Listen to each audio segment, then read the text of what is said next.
Ya, di lab yang ke-23 kali ini kita akan mempelajari bersama mengenai perfilan spanning tree. Jadi ketika di lab 22 kita telah bagi Anda yang telah menonton atau melihat video dari channel saya yang di lab ke-22, telah kita pelajari bagaimana tentang melihat dan mengkonfigurasi dari spanning tree protokol. Dan di lab ke-23 ini adalah lab lanjutannya, yaitu mengenai perfilan spanning tree protokol. Jadi bagaimana kita mengaktifkan spanning tree tidak lagi berdasarkan pada port interface, melainkan kita mengaktifkannya pada VLAN. Jadi perfilan itu sudah diaktifkan yang namanya spanning tree protokol. Yang pertama kita konfigurasi dulu topologinya, kita buat topologinya. Di sini saya terbiasa meremote sebuah switch atau router dengan mobile console, atau terbiasa jika mengonfigurasi di real device-nya.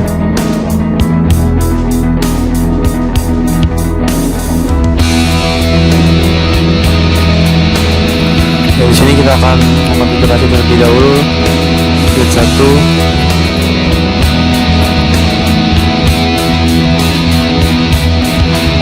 Untuk membantu dari simulasi tentang perfilan spanning tree ini, kita diharuskan terlebih dahulu untuk membuat atau memasang VLAN di setiap switch yang kita gunakan.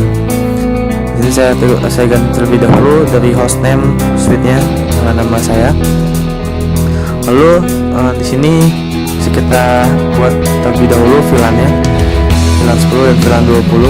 Jadi setiap VLAN ini wajib ada di setiap switchnya, untuk memudahkan kita untuk melakukan konfigurasi simulasi tentang perfilan spanning tree ini, yaitu bagaimana caranya spanning tree aktif di dalam VLAN yang telah kita bentuk, tidak lagi dalam port interface saja, tapi sudah aktif di dalam VLAN yang telah dibentuknya. Di sini kita akan konfigurasi masing-masing switch via mobile console menggunakan bantuan sebuah PC.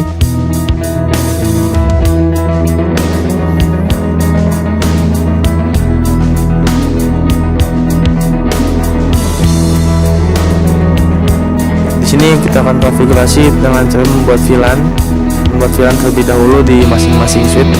Di switch 0 kita buat VLAN-nya, itu yang sama, VLAN 10 dan VLAN 20.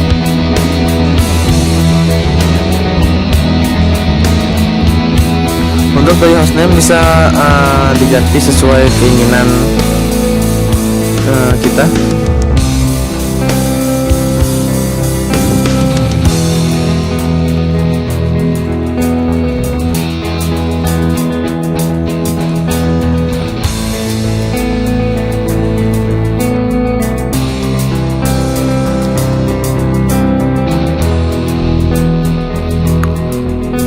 Di sini kita akan buat juga VLAN di switch kedua.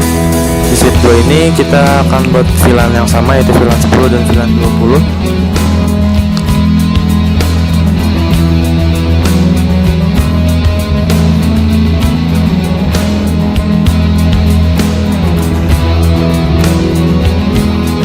Kita konfigurasi.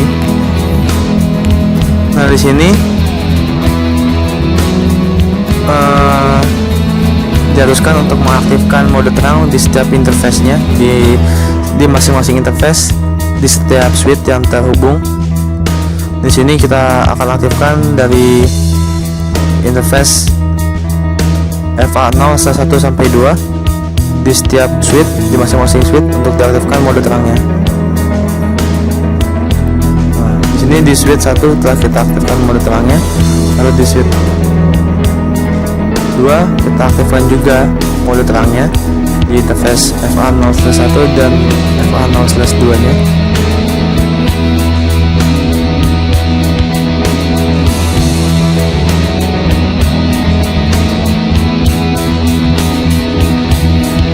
Dan di switch 0 pun kita aktifkan mode terangnya di interface FA0/1 dan FA0/2.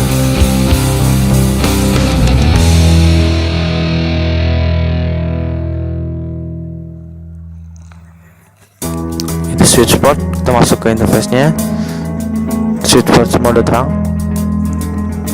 Nah, di sini di FA0/1 di switch 1 dijadikan yang menjadi block state-nya di jaringan redundant ini.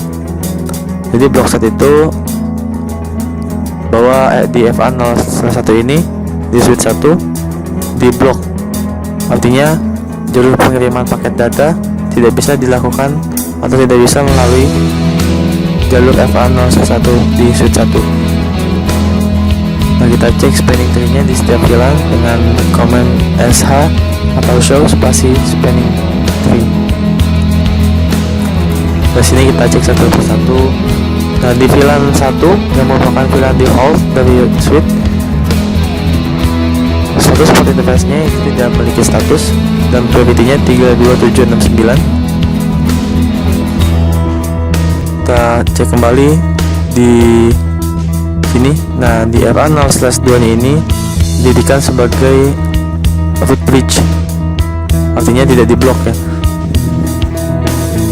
Lalu di VLAN 10 dengan priority 32778 di FA0/2 tidak ya, di sini statusnya adalah root bridge. Dan di VLAN 20 yang dengan priority 32788 di Ethernet 6/2 nya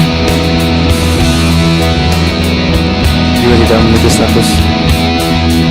Statusnya adalah root bridge di sini. Mengapa di FA0/1 ini jadikan alternatif atau jadikan block state? Nah, ini jadikan block state di FA0/1 di switch 1 karena di FA ini dia memiliki priority, nilai priority yang besar, atau ada beberapa faktor yang dijadikan sebuah port interface itu sebagai block state. Faktornya itu bisa jadi bahwa MAC address-nya lebih besar dibandingkan dengan port interface lain, atau nilai priority yang digunakan pada FA tersebut lebih besar dibandingkan nilai priority dari interface lain. Nah, itu beberapa faktor yang bisa mempengaruhi sebuah port interface dijadikan sebagai block state atau forward state. Nah, di sini di VLAN 1 di fase Ethernet 0/1 dijadikan alternatif port dengan block state.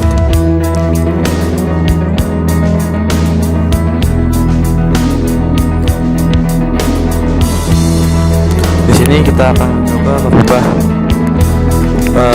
nilai dari sebuah priority di sebuah VLAN untuk merubah nilai priority-nya. Nah, kita masukkan command-nya. Di sini saya akan merubah salah satu nilai priority di sebuah VLAN yang ada di dalam switch-nya. Command yang digunakan adalah spanning tree. Di sini command yang diubah adalah spanning tree.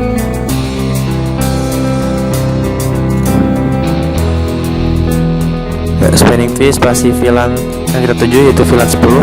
Kita akan ubah di sini. Lalu kita masukkan nilai priority-nya. Di sini saya masukkan nilai priority-nya dengan 0. Nah, kita cek di sini, kita cek.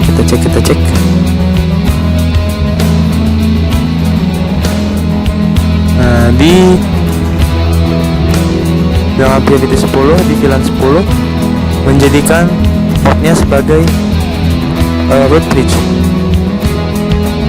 Nah, di sini karena dia nilai priority-nya itu lebih kecil dibandingkan nilai priority yang lain dari interface lain, maka di VLAN 20 dijadikan sebagai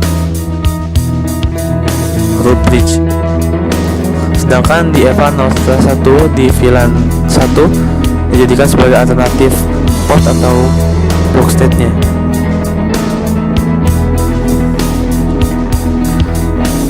Nah, di sini dijadikan block state di port FA0/1 di VLAN 1 di switch 1. Nah, interface ini dijadikan sebagai block state. Tapi di sini kita lihat di FA0/1-nya lampu berwarna hijau, yang berarti bahwa jalur paket data bisa melewati FA0/1. Nah, ini nilai MAC address-nya di VLAN 20. Mengapa di FA0/1 tadinya berwarna merah, sekarang berwarna hijau? Namun statusnya ketika kita lihat masih dalam status block state dengan alternatif port. Jadi di sini di VLAN spanning tree kita tidak lagi menggunakan atau kita tidak lagi mengacu pada port fast Ethernet sebagai tempat spanning tree-nya itu aktif. Tapi di tab ini kita membahas tentang bagaimana si spanning tree itu aktif di setiap VLAN-nya dan dinamakan sebagai per VLAN spanning tree. Jadi walaupun di FA0/1 ini statusnya adalah block state dengan alternatif port, tapi lampunya berwarna hijau sebab di FA0/1 ini ada 2 VLAN atau 3 VLAN. Di sini ada 2-3 VLAN yang aktif. Jadi di salah satunya, misalkan di VLAN 20 ini statusnya adalah root bridge.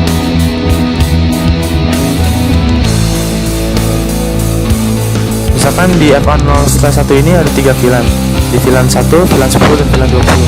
VLAN 1 dan VLAN 10 itu sebagai block state, tapi di VLAN 20 itu dijadikan sebagai forwarding state.